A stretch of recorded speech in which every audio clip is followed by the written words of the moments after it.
هل سوزي الأردنية هتتخطب لعنبة؟ ده السؤال اللي بيسأله جمهور الفنان مصطفى عنبة على فيديو نشره ليه هو وسوزي الأردنية. ايه حقيقة خطوبة سوزي الأردنية وعنبة؟ وايه سر شهرة عنبة في الشارع المصري؟ كل ده وأكتر هنعرفه مع بعض في الفيديو ده.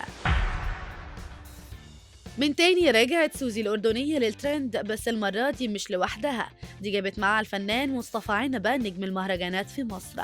عنبة وسوزي ظهروا الاتنين مع بعض في الشارع، وظهورهم ده كان لافت لجمهورهم الكبير. عنبة لما نشر فيديو لقائهم عنده على صفحته على تيك توك عمل إعجابات وتعليقات كتير. جمهور سوزي وجمهوره الاتنين اجتمعوا مع بعض وعلقوا تعليقات كان معظمها ان في الأغلب سوزي وعنبة اتخطبوا لبعض. أغلب جمهور سوزي وعنبة فيهم من الفيديوهات وحركات الرقص والأغاني اللي عملوها انهم الاتنين ارتبطوا ببعض وبقى في مشروع خطوبة ما بينهم. كمان بدأت التبريكات على الخطوبة وكله خلاص بيستعد للإعلان الرسمي على الخطوبة المزعومة. ده في من جمهور أصلا اللي افتكرهم اتجوزوا. طيب ايه حقيقة خطوبة عنبة وسوزي الأردنية؟ الحقيقة ان مفيش أي خبر ولا إعلان صريح عن خطوبة مصطفى عنبة وسوزي الأردنية، وما دام أصحاب الشأن ما قالوش حاجة يبقى مفيش حاجة لحد دلوقتي، مع احتمالية برضو انه يكون في مشروع خطوبة الفترة الجاية. السر الفيديو اللي نشره عنبة مع سوزي الأردنية، السر بكل بساطة خالص ان الاتنين مشاهير وليهم متابعين كتير، وعادة المشاهير انهم لو اتقابلوا بيتصوروا مع بعض ويعملوا فيديوهات للمتابعين بتوعهم،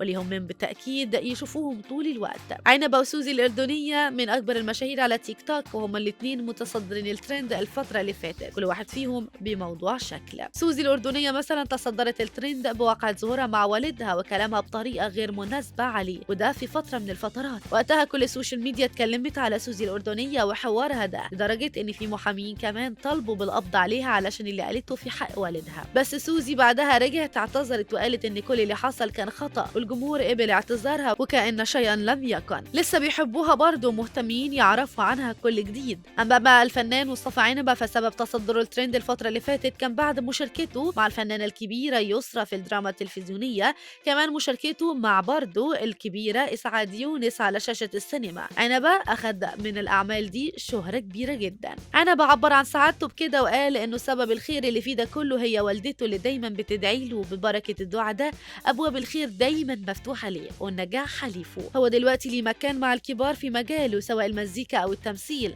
هو خلاص بقى مسيطر في الحتة دي. لحد هنا نكون عرفنا مع بعض اللي قاله جمهور عنبة وسوزي الأردنية على فيديو ظهورهم سوا. عرفنا برضه سبب تصدر الاتنين الترند ده، وكمان تصدرهم السوشيال ميديا خلال الفترة اللي فاتت. في النهاية بقى انتم ايه رأيكم؟ هم مخطوبين فعلا ولا لا؟ شاركوني برأيكم في التعليقات.